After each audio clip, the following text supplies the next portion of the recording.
Upacara ataupun Presiden Joko Widodo menyatakan dalam upacara HUT RI di Istana Merdeka, Saudara, Jakarta tahun ini menjadi yang terakhir kalinya sebelum ibu kota negara resmi pindah ke Kalimantan Timur. Jokowi memastikan tahun depan upacara HUT RI akan diselenggarakan di Ibu Kota Negara Nusantara atau IKN. Presiden pun optimistis tahun depan perayaan HUT RI bisa dilakukan di IKN.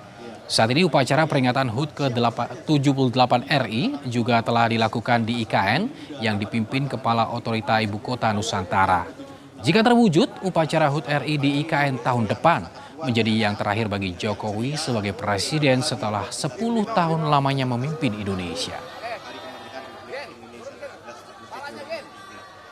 Nah, insya Allah tahun depan insya Allah udah di IKN. Gimana ya Pak ya? Pasti susah ya? Kita lihat nanti. Saya optimis.